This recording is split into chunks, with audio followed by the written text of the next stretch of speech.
श्री शिवाय नमस्तुभ्यम, हर हर महादेव। दोस्तों, आप सभी लोग जानते हैं कि 27 मई 2026 यानी बुधवार को पड़ रही है ज्येष्ठ अधिक मास महीने की पद्मिनी एकादशी तिथि। और दोस्तों, ये वो तिथि है जो ज्येष्ठ महीने में पड़ने वाली सबसे बड़ी तिथि है, क्योंकि यह बुधवार के दिन पड़ रही है। और इसी दिन किया गया एक दीपक और स्वास्तिक का उपाय कभी भी खाली नहीं जाता है और इसका बहुत ही बड़ा और विशेष महत्व होता है। और इस दिन पद्मिनी एकादशी का व्रत भी रखा जाएगा। पूज्य गुरुजी ने कहा है, अगर कभी भी मौका लग जाए और अधिक मास महीने की एकादशी तिथि बुधवार को पड़ जाए तो आप लोगों को एक दीपक और स्वास्तिक वाला उपाय तो अवश्य ही करना चाहिए। और इन दोनों का संयोग बहुत ही कम आता है। और दोस्तों, पूज्य गुरुजी ने अपनी शिव महापुराण की कथा में बताया है, इस दिन आपको एक दीपक वाला उपाय तो अवश्य ही करना चाहिए, क्योंकि ऐसा दिन पूरे साल में सिर्फ एक ही बार आता है। और दोस्तों, आप सभी लोग जानते हो कि अधिक मास एकादशी व्रत का अगर सबसे बड़ा कोई उपाय है तो वो एक मुख्य द्वार दीपक वाला उपाय है। तो दोस्तों, इस एकादशी के दिन आप लोगों को इस एक मुख्य द्वार दीपक वाले उपाय को जरूर करना है। बहुत सारे लोग होंगे जिन लोगों ने इस उपाय को न किया हो, मतलब पूरा साल निकल गया और उन्होंने किसी भी दिन इस मुख्य द्वार दीपक वाले उपाय को न किया हो। पर दोस्तों, आपके पास एक आखिरी मौका बचा हुआ है, जो कि 27 मई के दिन है। तो इस दिन आप लोगों को इस वाले उपाय को जरूर कर लेना है। भले ही आपने पूरे साल भर इस उपाय को ना किया हो, पर अगर आपने इस अधिक मास महीने में पड़ने वाली पद्मिनी एकादशी के दिन अगर इस वाले उपाय को कर लिया तो आपको इस उपाय को करने का वो फल मिलेगा जिसकी आपने कभी कल्पना भी नहीं करी होगी। इसीलिए आप लोग इस वाले उपाय को एक बार जरूर कर लेना, ताकि आप लोगों के हाथ से यह मौका ना जा सके और आपको इस उपाय को करने का फल मिल सके। दोस्तों, यह उपाय पंडित जी ने अपनी अभी की ही शिव महापुराण की कथा में बताया है, जिस उपाय को आज हम आपको बहुत अच्छे से समझाने वाले हैं। इस वीडियो को देखने के बाद इस उपाय को समझने के लिए आपको कोई और वीडियो को देखने की जरूरत नहीं पड़ेगी। तो चलिए दोस्तों, उपाय को शुरू करते हैं।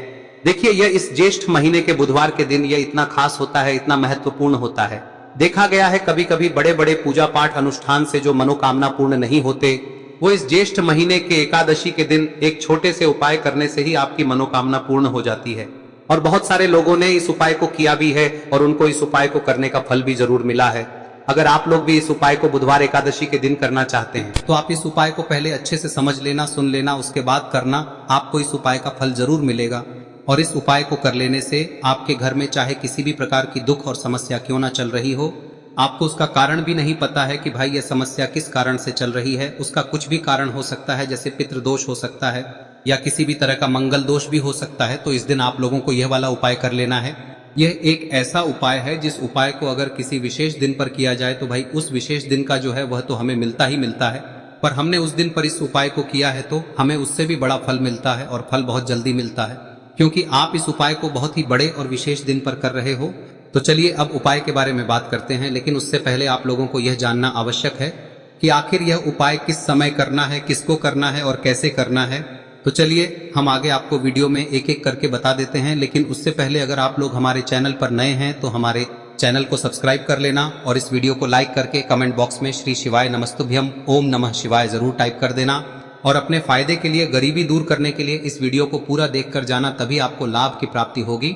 यदि आज आपने वीडियो को बीच बीच में से देखा, काट तो दोस्तों, इस एक दीपक वाले उपाय को हमें इस एकादशी के दिन कैसे करना है, किसको करना है, किस समय करना है और कहां पर करना है, ये सारे सवालों के जवाब आपको इस वीडियो में मिल जाएंगे। और जो ये वीडियो देखेगा भाई, उसको एक दीपक और स्वास्तिक वाला उपाय जरूर करना चाहिए, क्योंकि इस दिन दीपक का भी बहुत ही बड़ा और विशेष महत्व होता है। और जब बात आ जाए एक दीपक और स्वास्तिक की, तो ये सोने पे सुहागा वाली बात हो जाती है और ये एक बहुत ही बड़ा उपाय हो जाता है इस बुधवार पद्मिनी एकादशी व्रत का। अब हम समझते हैं इस वाले उपाय को हमें करना किस समय है, इस दीपक वाले उपाय को हमें इस एकादशी के दिन करना किस समय है। तो देखिए, इस उपाय को करने का जो समय है वह सुबह का समय है और शाम का समय भी है। अब देखिए, यहाँ पर हम मुख्य रूप से सुबह का समय नहीं बोलेंगे, क्योंकि 27 मई बुधवार पद्मिनी एकादशी का दिन है और इस दिन प्रदोष काल के समय का बहुत महत्व होता है। बाकी अगर सुबह के समय भी करेंगे तो भी अच्छा होगा, उसमें कोई भी दिक्कत वाली बात नहीं है। तो चलिए जानते हैं इस विशेष उपाय के बारे में। लेकिन उससे पहले एक प्रार्थना, अगर आप इस चैनल पर नए हैं तो आप इस वीडियो को लाइक करें, चैनल को सब्सक्राइब करें और कमेंट बॉक्स में आप अपनी राशि या अपना नाम जरूर डाल दें, क्योंकि हम राशि से जुड़ा भाग्य भी बताते हैं और भाग्य में चल रही परेशानियों को दूर करने के लिए वह आसान से आसान उपाय भी बताते हैं। तो चलिए अब हम अपने सबसे पहले उपाय की बात कर लेते हैं। देखिए, अधिक मास के दिनों में विशेषकर भगवान शिव और माता पार्वती और विष्णु भगवान का पूजन किया जाता है। अब साथ ही साथ पद्मिनी एकादशी का दिन भी पड़ गया है, तो ऐसा समझ लीजिए आपके जीवन में धन भी आएगा, सुख भी आएगा, धन बढ़ेगा भी, और साथ ही साथ आपके जीवन के सारे संकटों को भगवान शिव जी दूर कर देंगे। तो चलिए सबसे पहले बात कर लेते हैं सबसे पहले उपाय की, जो कि एकादशी वाले दिन आपको विशेष कर करना है। और इस उपाय को करने से आपकी कोई भी ऐसी इच्छा कोई भी विश जो अभी तक अधूरी है, पूरी नहीं हो रही है, तो आपकी बड़ी से बड़ी विश और मनोकामना भी पूरी हो जाती है। जब आप बुधवार पद्मिनी एकादशी वाले दिन इस पहले उपाय को कर लेते हैं तो देखिए, आप सभी जानते हैं कि श्री हरि विष्णु जो है उन्हें तुलसी दल सबसे प्रिय है। बिना तुलसी माता के श्री हरि विष्णु अधूरे हैं और बिना तुलसी पत्तों के श्री हरि विष्णु का भोग अधूरा है। अब श्री हरि विष्णु को प्रसन्न करके आप अपनी किसी भी मनोकामना को पूरा कर सकते हैं, क्योंकि श्री हरि विष्णु प्रसन्न हो गए तो आपकी कोई भी विश और इच्छा मनोकामना अधूरी नहीं रहेंगी। तो आपको तुलसी के 5 पत्ते लेने हैं। अब ये 5 तुलसी के पत्ते जो आपने लिए हैं, ये 5 तुलसी के पत्ते आपको श्री हरि विष्णु को अर्पित करने हैं। अपने घर के मंदिर में ही ठीक है, ऐसा आपको करना है। आपके घर में श्री हरि विष्णु की कोई मूर्ति है, प्रतिमा है, वहां पर यह 5 तुलसी के पत्ते आप रखें और साथ ही साथ एक देसी घी का दीपक गोल बाती का आपको लगाना है और ओम नमो भगवते वासुदेवाय नमः इस मंत्र का आपको 11 बार जप करना है। देखो मंत्र कौन सा है, ओम नमो भगवते वासुदेवाय नमः, और फिर श्री हरि विष्णु से अपनी विश, अपनी इच्छा, अपनी मनोकामना कह देना और फिर देखना आपकी विश और इच्छा, जो भी आपकी मनोकामना है, जो भी अपने जीवन में आपको चाहिए। अगर निर्धनता बहुत है, आप अपने घर से गरीबी को दूर करना चाहते हैं, या फिर धन आपका बढ़ता नहीं है, आप चाहते हैं कि आपका धन बढ़े, या फिर आपके घर में फिजूल खर्ची बहुत होती है, पैसा आपके पास नहीं रुकता है, आप चाहते हैं कि पैसा आपके पास रुके, या फिर घर में कोई व्यक्ति ऐसा है जो बहुत बीमार रहता है, या फिर किसी का विवाह नहीं हो पा रहा है, तो जो भी आपकी इच्छा है, जो भी आपके विश है, बस एक बार श्री हरि विष्णु से कह दें। दिन है, साथ ही 7 साल का सबसे बड़ा दिन है। यह दिन इतना उत्तम है कि जो आप श्री हरि विष्णु से मांग लेंगे, जो उनसे कह देंगे, वह आपकी विश, आपकी मनोकामना को बहुत जल्दी पूरा कर देंगे। तो यह पहला उपाय है। चलिए बात करते हैं दूसरे उपाय की। देखो, यदि आपके जीवन में आर्थिक संकट बहुत अधिक हो रहे हैं, धन की समस्या लगातार जीवन में बनी हुई है, एक एक रुपयों को प्राप्त करने के लिए आपको बहुत अधिक मेहनत कर रहे हैं, तो आज रात्रि में सोने से पहले आपको हो यह चमत्कारी दीपक का उपाय अवश्य करना है। या फिर यदि आपका जो व्यापार है, बिजनेस है, दुकान है, वह अच्छे से नहीं चल पा रही है, तो आज रात्रि में इस विशेष दीपक का उपाय आपको अवश्य करना चाहिए। देखो दोस्तों, दीपक हमारे घर में सभी नकारात्मक शक्ति को बाहर करता है। यह उपाय आपको साल में केवल 1 बार करने का ही मौका मिलता है।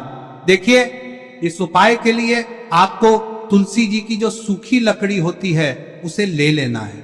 देखिए दोस्तों, यदि आपके पास पुरानी तुलसी जी की लकड़ी है तो उसे आप ले सकते हैं, और यदि आपके घर में तुलसी जी जो लकड़ी है वह सूखी हुई है तो उसकी लकड़ी आप तोड़ के इस्तेमाल कर सकते हैं। लेकिन आपको ध्यान रखना है कि सूर्यास्त से पहले पहले ही आपको ये जो तुलसी जी की लकड़ी है इसे अवश्य ही तोड़ लेना है। तो इस उपाय के लिए आपको सबसे पहले तो एक मिट्टी का दीपक लेना होगा, चाहे तो आटे का दीपक भी ले सके, क्योंकि आटे का दीपक सभी दीपक में सर्वोत्तम माना गया है। इस दीपक के अंदर आपको शुद्ध घी का प्रयोग करना होगा, और इससे दीपक के अंदर आपने जो तुलसी जी की लकड़ी ली है उसे भी रख देना है। लेकिन ये जो तुलसी जी की लकड़ी है, इसमें आपको चारों तरफ अच्छे से घी लगा लेना है। देखिए, गुरुजी ने बताया है कि जो तुलसी जी की लकड़ी है, यदि आप उपाय करते हैं और बहुत ही शीघ्रता से जल जाती है, तो इसके लिए आपको एक कार्य करना है। आपको थोड़ी सी रुई ले लेनी है और उस रुई को आपने जो तुलसी जी की लकड़ी ली है उस पर अच्छे से चारों तरफ लपेट देनी है। तुलसी जी की लकड़ी के ऊपर रुई लपेटने के बाद इसे आपको पूरा घी के अंदर डुबो लेना है। अब इसे आपको बाती के रूप में प्रयोग करना है। अब दोस्तों, इस दीपक को आपको प्रज्वलित कहां करना है? तो इस दीपक को आपको या तो भगवान विष्णु के सामने प्रज्वलित करना होगा, या फिर आपको भगवान श्री राम के सामने प्रज्वलित करना होगा, या फिर भगवान कृष्ण के सामने, यानी कि भगवान विष्णु के जो भी अवतार हैं उनके सामने आप ये दीपक प्रज्वलित कर सकते हैं। या फिर आप इस दीपक को माता तुलसी जी के सामने भी प्रज्वलित कर सकते हैं। पूज्य गुरु जी ने बताया है कि जो भी व्यक्ति इस प्रकार से तुलसी जी की डंडी से या दीपदान कर देता है, उसके जीवन में कभी भी धन की समस्या नहीं होती है। इसीलिए आपको ये पूरे साल में केवल 1 बार ही मौका मिलता है। इस उपाय को करके देखना, आपकी सभी इच्छाएं जरूर पूर्ण होंगी। ये जो उपाय है रात्रि में सोने से पहले करना है। अब बताते हैं तुलसी के गमले में आपको वह कौन सी चीज डालनी है जिस उपाय को करने से आप अपने जीवन में महाधनी बन जाएंगे। इतना धन आपको मिलेगा कि कभी भी आपके धन में कमी नहीं आएगी, कभी भी आपका धन बर्बाद नहीं होगा। आपके पैसे की बर्बादी बिल्कुल आपके जीवन से रुक जाएगी। और जो लोग कहते हैं कि घर में पैसा तो आता है, पैसा रुकता नहीं है और पैसा बढ़ता नहीं है, वृद्धि नहीं हो रही है, उन्हें भी विशेष यह तीसरा दिन जरूर करना चाहिए। तो देखिए, पहले ही आपको बता दिया कि श्री हरि विष्णु की पूजा और उनका भोग श्री मतलब तुलसी मैया के बिना अधूरा है ना। और तुलसी मैया जो है वह श्री हरि विष्णु के बिना अधूरी है। तो देखिए, जब भी आप तुलसी का कोई उपाय करेंगे तो सीधे सीधे आप श्री हरि विष्णु को प्रसन्न कर लेते हैं। अब व्यक्ति को, यानी जो भी व्यक्ति है, किस व्यक्ति को कितना धन देना है, यह श्री हरि विष्णु के हाथ में होता है। धन देने का काम माँ लक्ष्मी करती है, जो कि माँ तुलसी का ही एक रूप है। माँ तुलसी जो है यह माता लक्ष्मी का ही स्वरूप है ना। तो आपको करना क्या है, आपको लेनी है यहाँ पर हल्दी पिसी हुई, जो कि श्री हरि विष्णु से जुड़ी हुई है, आपके गुरु गृह से जुड़ी हुई है, आपकी कुंडली में गुरु को मजबूत करती है, सुख सौभाग्य को खींचने का काम करती है, धन को बढ़ाने का काम करती है। तो एक चुटकी पिसी हुई हल्दी आपको लेनी है और यह पिसी हुई सूखी हल्दी ही आपको अपने गमले में, तुलसी का पौधा जिस गमले में लगा है उसमें अच्छे से इस हल्दी को डालना है, ठीक है ना। और ओम नमो भगवते वासुदेवाय नमः इस मंत्र का जाप करना है। कितनी बार? कम से कम 11 बार जाप करना है। ओम नमो भगवते वासुदेवाय नमः इस मंत्र का जाप करते रहना है और हल्के हल्के से तुलसी के पौधे में आपको पूरे गमले में पीसी हुई हल्दी का छिड़काव करना है। तो देखिए, जो व्यक्ति लेता है, ऐसा समझ लीजिए अपने जीवन से नहीं आने वाली 7 पीढ़ियों के जीवन से निर्धनता और गरीबी को